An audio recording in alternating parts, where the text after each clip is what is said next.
안녕하십니까. 이번 시간에는 MRI 베이직 프린시플 두 번째, 전 시간에 이어서 이제 파티클에 대한 내용 두 번째인데요. 저번 시간에는 양성자의 자기 모멘트에 대해서 말씀드렸습니다. 그러면 이러한 자기 모멘트에 의해서 우리가 잘 알고 있는 종축 자기화가 어떻게 형성이 되는지 오늘은 그 부분에 대해서 설명을 드리고자 합니다. 전 시간에 제가 어떠한 내용을 드렸냐면 이렇게 수소 원자 핵인 프로톤은 주위에 전자를 하나 갖고 있다고 그랬죠. 자, 요 프로톤은 하나의 자석이다. 마그네틱 다이폴 모멘트, 자기 쌍극자다라고 말씀을 드렸죠. 그 이유는 아직 밝혀지지 않았다라고 이렇게 말씀을 드렸습니다. 즉, 인트린직한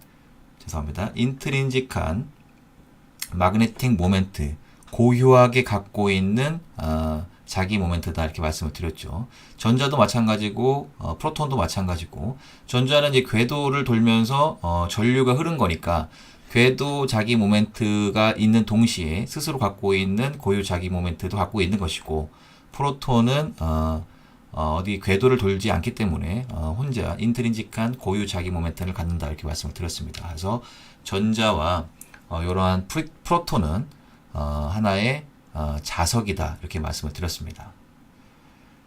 자, 그런데 이 자기 모멘트를 우리는 기호를 어떻게 쓰냐면 이렇게 뮤라고 씁니다. 자기 모멘트를 나타내는 기호인 거죠. 자, 전 시간에 제가 뭐를 말씀을 드렸냐면 여기 질량이 있는데 이 질량이 어떠한 속도를 갖고 이 원의 반지름 r을 갖고 이렇게 돌면은, 이것을 제가 뭐라고 말씀을 드렸냐면 요 질량의 요 m에다가, 그러니까 이 질량에다가 속도 v에다가 r을 곱하면 바로 앵귤러 모멘텀, 즉 각 운동량이다라고 말씀드렸습니다. 지금은 궤도를 돌고 있기 때문에 이 질량의 궤도 각 운동량인 것이죠. 자, 이 각 운동량이라는 게 뭐라고 말씀을 드렸냐면 요 질량이 이렇게 돌고자 하는 벡터의 힘을 우리가 각 운동량이다 이렇게 말씀을 드렸습니다. 자, 그런데 여기 질량이 돌고 있지 않고 전하가 돌고 있으면 그것을 우리는 전하의 각 운동량이라고 불렀고, 그 전하의 각 운동량을 우리가 마그네틱 모멘트라고 했고, 바로 다음과 같이 이렇게 쓰게 된 것이죠. 자, 그러면 우리가 뮤라고 쓰는 이 마그네틱 모멘트는 과연 뭐냐라는 것이죠. 자, 여기 활이 있습니다. 이 활 슈위를 이렇게 당기죠. 그러면은 이렇게 에너지가 저장이 되겠죠. 자, 이것을 우리는 뭐라고 얘기하냐면 포텐셜 에너지다 이렇게 얘기를 합니다. 제가 이제 극단적인 예를 들은 건데, 자, 포텐셜이라고 하는 것은 잠재적이라는 뜻이죠. 자, 어떠한 잠재적인 에너지냐면 요 활시위를 놓으면 요 활이 날아가겠죠. 이 활시위를 날릴 수 있는 잠재적인 위치 에너지를 우리는 포텐셜 에너지다라고 얘기를 합니다. 자, 그런데 우리가 MRI에서 이제는 이러한 수식을 자주 보게 될 것입니다. 물론 이제 학생들 수준에서 이제 원리만을 설명할 때는 이러한 수식을 못 보실 수도 있는데, 약간 전문적으로 가게 되면 이러한 수식이 이제 대거 등장을 하게 되죠. MRI에서 가장 기본적인 수식입니다. 자, 여기 자기장이고 요게 아까 말씀드린 마그네틱 다이폴 모멘트인 자기 모멘트인 겁니다. 그때 이 에너지는 뭐냐면 바로 자기 포텐셜 에너지인 것입니다. 자기장에 의해서 생긴 위치 에너지라는 뜻입니다. 자, 그런데 그게 무엇이냐? 아까 우리가 각 운동량이라고 하는 것은 돌려고 하는 벡터 힘이라고 말씀을 드렸죠.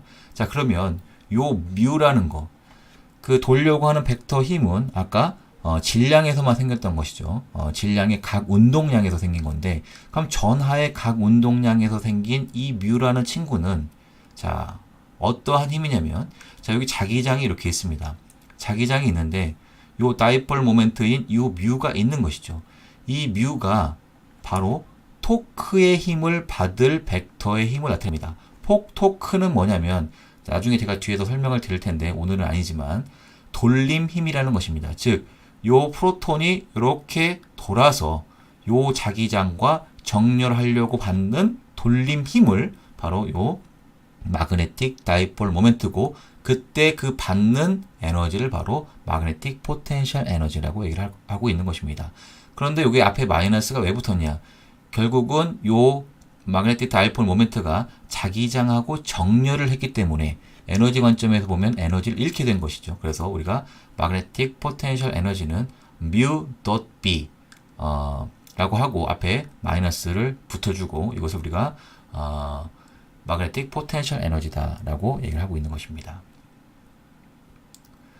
자, 우리 인체가 외부 자기장, 어떠한, 그러니까 MRI 통 속에 들어가지 않았을 때, 어느 자기장 속에 놓이지 않았을 때, 우리 인체에 있는 수많은 프로톤, 아까 말씀드린 자기 모멘트들은 이렇게 중구난방으로 흩어져 있습니다. 즉, 우리가 이런 것들을 우리가 벡터로 보게 된다면 우리 인체에 있는 수많은 프로톤들이 다 제각각 흩어져 있는 것이죠.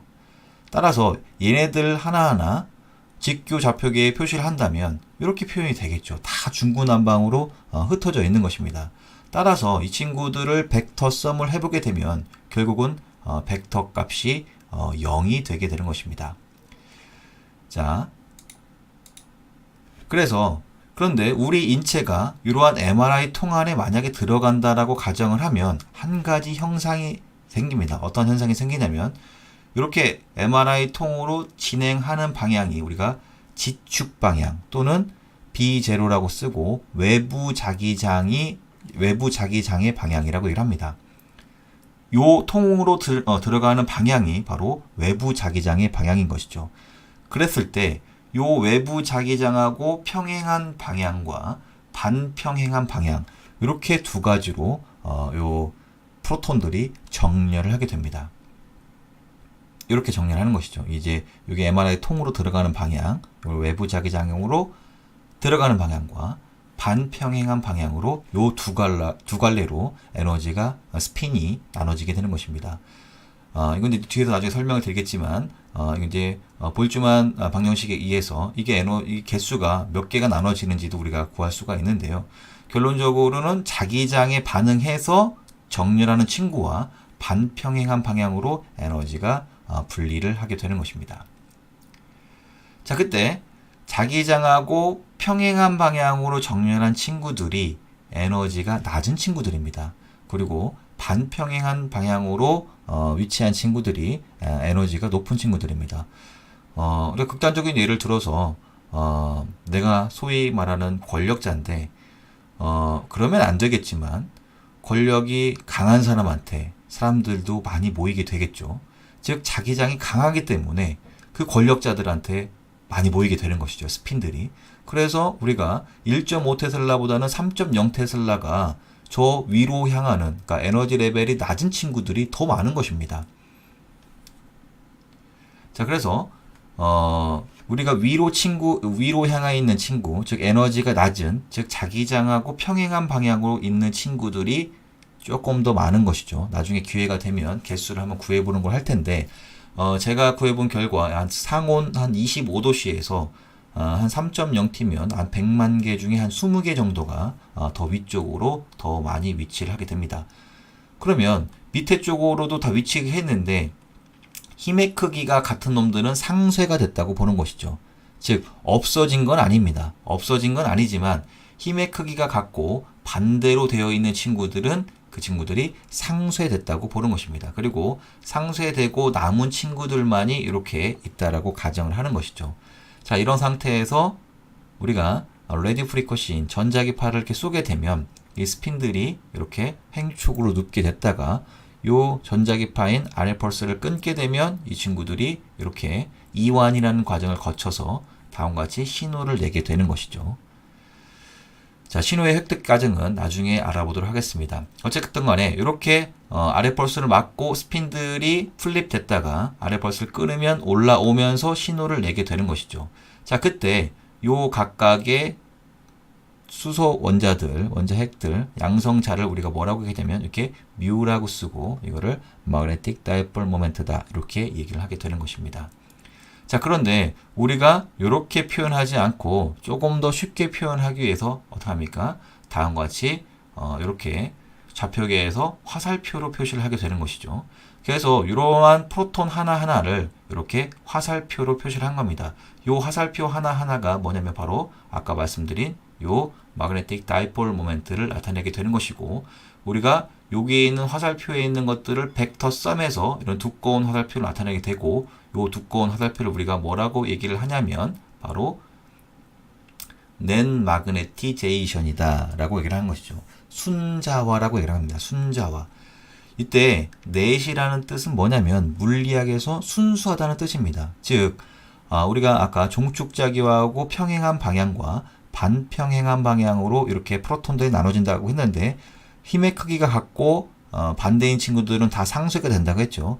다 상쇄가 되고 순수하게 남아있는 위쪽으로 향해 있는 자화된 친구들이 몇 개냐, 자화된 친구들이 얼마냐 하는 것이 바로 넷 마그네티제이션입니다. 즉 종축으로 향한 친구들이 얼마냐라고 얘기를 하기 때문에 우리는 롱지튜디널 마그네티제이션이라고 합니다. 즉 종축 자기화라고 하는 것이죠. 넷 마그네티제이션, 순수하게 남아있는 친구들이 종축만 남아있기 때문에 종축 자기화라고 얘기를 하고, 이 기호를 우리가 어떻게 쓰냐면 이렇게 M이라고 쓰죠. 종축 자기화를 M으로 쓰는데 벡터니까 이렇게 화살표를 썼는데, 결국은 요 M이 뭐냐면 요 시그마라는 건 뭐냐면 합이라는 뜻이죠. 각각의 자기 모멘트들의 총합이 결국은 라지 M인 요 종축 자기화 벡터를 나타나게 되는 것입니다. 결국은 이러한 종축 자기화가 모인 상태에서 그 상태에서 이제 아래 펄스를 맞고 신호의 획득 과정을 신호를 획득하게 되는 것이죠. 그러한 신호 획득 과정과 스핀이 나눠지는 그런 것들은 우리가 다음 챕터에서 알아보도록 하겠습니다. 자, 오늘은 이러한 마그네틱 다이폴 모멘트 때문에 생기는 종축 자기화, 즉 종축 자기화 벡터가 어떻게 형성이 되는지를 살펴보았습니다.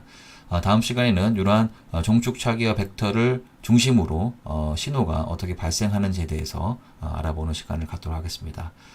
끝까지 경청해 주셔서 대단히 감사합니다. 혹시나 조금이나 도움이 되셨다면 구독을 눌러주시면 감사할 것 같습니다. 감사합니다.